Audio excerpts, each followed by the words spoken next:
नमस्कार आप सभी को, आप सभी का, सभी स्टूडेंट्स का मेरे इंग्लिश विद सुषमा दीक्षित में स्वागत है। मेरा टॉपिक चल रहा था नरेशन, डायरेक्ट इनडायरेक्ट, और इसमें मैंने असर्टिव सेंटेंस आपने करा दिए, कंप्लीट हो गए हैं। आज मैं शुरू कर रही हूँ इंटरोगेटिव सेंटेंसेस। यदि रिपोर्टेड स्पीच का वाक्य इंटरोगेटिव हो, प्रश्नवाचक हो, तो हम क्या करेंगे, कोमा हटा देते हैं और कोमा हटाकर हम कंजंक्शन इफ या वेदर लाते हैं। कब लाते हैं? जब रिपोर्टेड स्पीच का वाक्य हेल्पिंग वर्ब से शुरू हो, जैसे आर आ जाए, कैन आ जाए, will, shall, may, might, has, have, had, कुछ भी आ सकता है, कोई भी हेल्पिंग वर्ब यहाँ पर आ सकती है। तो सबसे पहले आपको देखना है कि यहाँ पर सेंटेंस में रिपोर्टेड स्पीच जो है उसके अंदर अगर क्वेश्चन मार्क लगा हुआ है तो आप समझ जाएंगे कि ये आपका प्रश्नवाचक है, इंटरोगेटिव है ये। और आप फिर देखेंगे कि यहाँ पर सेड या सेड टू को हमने आस्क्ड या इंक्वायर्ड में बदल देते हैं। आस्क्ड में जैसे हमने इंडायरेक्ट बनाना है तो हम रिपोर्टिंग वर्ब के बाद के कोमा हटाकर वहां पर हम सबसे पहला काम करेंगे, इफ लगाएंगे। और इफ कब लगता है? जब रिपोर्टेड स्पीच हेल्पिंग वर्ब से शुरू होती है, किसी भी हेल्पिंग वर्ब से होगी शुरू। जैसे मैंने एग्जांपल दिया है, he said to me are you comfortable here, तो ही आस्क्ड मी इफ आई किसके अकॉर्डिंग? आई क्यों आया यहाँ पर? क्योंकि यू का आई हो गया। यू किसके अकॉर्डिंग बदला? मी के। मैंने आपको प्रोनाउन चेंज में बताया था कि सेकंड पर्सन सेकंड मतलब ऑब्जेक्ट के अकॉर्डिंग बदल जाते हैं। तो यहाँ पर यू का क्या हो जाएगा? आई, और is, are, am, was verb में बदल जाएंगे। तो आई के साथ वॉज, कंफर्टेबल, हियर का देयर। निकटता दिखाने वाले शब्द दूरी प्रकट करने वाले शब्दों में बदल जाते हैं। और हाँ, यहाँ पर क्वेश्चन मार्क की जगह फुल स्टॉप लगाना ना भूलें, ये बहुत जरूरी है।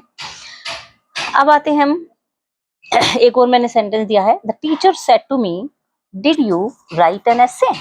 तो यहाँ पर डिड हेल्पिंग वर्ब आई है और पास्ट इंडेफिनिट का ये सेंटेंस है। तो इसका हम सॉल्यूशन करेंगे, the teacher asked me if, you किसके अकॉर्डिंग? मी के, यहाँ पर भी आई हो जाएगा और डिड का हैड प्लस थर्ड फॉर्म में बदल जाएगा।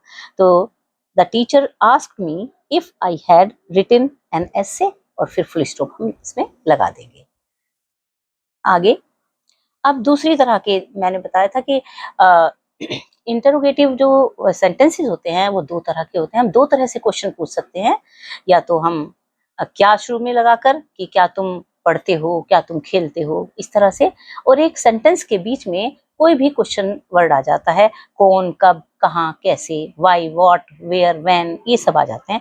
तो दूसरी प्रकार का है इसमें, यदि रिपोर्टेड स्पीच का वाक्य इंटरोगेटिव वर्ड, कोई भी प्रश्नवाचक शब्द हो, कोई भी क्वेश्चन वर्ड हो, उससे आरंभ हो, तो हम क्या करेंगे, सबसे पहले हम कोमा हटाएंगे। कोमा हटाकर हम उसी इंटरोगेटिव वर्ड का यूज करेंगे, कोई सा भी, व्हाट, वेयर, व्हेन, व्हाई, कुछ भी आ सकता है। और इसके तुरंत बाद फिर सब्जेक्ट आएगा और फिर वर्ब आएगी, क्योंकि यहाँ पर ये कनेक्टर का काम करेगा। और इसके बाद आप असर्टिव सेंटेंस इसका इंटरोगेटिव का बना देंगे। Example, mother said to Meera why have you not eaten food. ये क्वेश्चन है, वाई से क्वेश्चन बना हुआ है। तो मदर आस्क्ड मीरा, वाई का वाई से जोड़ देंगे हम इसको, और यू का क्या हो जाएगा मीरा के लिए? शी।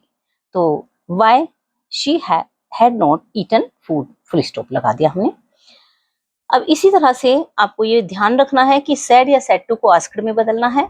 और दो तरह के प्रश्नवाचक होते हैं, तो अकॉर्डिंग टू काइंड्स आप इसको कनेक्टर का प्रयोग करेंगे। अगर हेल्पिंग वर्ब से शुरू है तो आप इफ या वेदर लगाएंगे। अगर इंटरोगेटिव वर्ड से शुरू है वो सेंटेंस, तो आप उसी शब्द से उसको जोड़ देंगे। मैंने एग्जांपल दिए हैं, ये एक्सरसाइज भी आप कर सकते हो। ये what are you doing today question mark asked the teacher. सबसे पहले इन्होंने क्या किया कि इन्होंने रिपोर्टेड स्पीच पहले ले ली है और रिपोर्टिंग वर्ब बाद में है। तो आपको इसको पहले वापस इधर लाना होगा। मीनिंग कैसे बनाएंगे आप? द टीचर आस्क्ड, व्हाट से जुड़ जाएगा ये, व्हाट, यू आर का वर्ब हो जाएगा। The teacher asked us what we were doing that day, और फिर फुल स्टॉप। मैं शॉर्ट में बता रही हूँ कि सैड या सैड टू का आस्क्ड हो जाएगा। क्वेश्चन, अगर वहां पर क्वेश्चन वर्ड क्वेश्चन मार्क लगा हुआ है तो क्वेश्चन मार्क का फुल स्टॉप में बदल जाएगा। मैंने फुल स्टॉप लगा के बताया यहाँ पर। और हेल्पिंग वर्ब या कोई भी वर्ब होगी वो आएगी किसके? सब्जेक्ट के तुरंत बाद, कोमा हटाकर। टाइम, पर्सन, टेंस, प्लेस, ये भी चेंज हो जाते हैं अकॉर्डिंग टू रूल्स के। और बताया मैंने कंजंक्शन या तो इफ लगाएंगे या फिर वही क्वेश्चन वर्ड, वो आपको देखना पड़ेगा कि रिपोर्टेड स्पीच अगर हेल्पिंग वर्ब से शुरू है तो इफ से जोड़ देंगे, और अगर क्वेश्चन वर्ड से शुरू है तो हम क्वेश्चन वर्ड से जोड़ देंगे।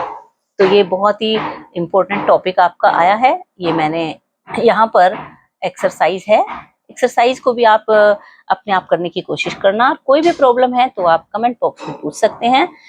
जब मैं सारे डायरेक्ट इनडायरेक्ट पढ़ा चुकूंगी तो मैं एक पूरा का पूरा एक वीडियो कंप्लीट सभी रूल्स का बनाकर तैयार करूंगी। तो आज के लिए बस इतना ही काफी है। Thank you. Please share and subscribe this channel. कोई भी प्रॉब्लम हो उसके लिए मैं हमेशा आपके लिए तैयार हूँ। डायरेक्ट इनडायरेक्ट हो या सिंथेसिस हो या ट्रांसफॉर्मेशन हो, मैं सभी की वीडियो बनाऊंगी और पेस्ट करूंगी। Thank you. मिलते हैं फिर अगली वीडियो में अगले रूल्स के साथ।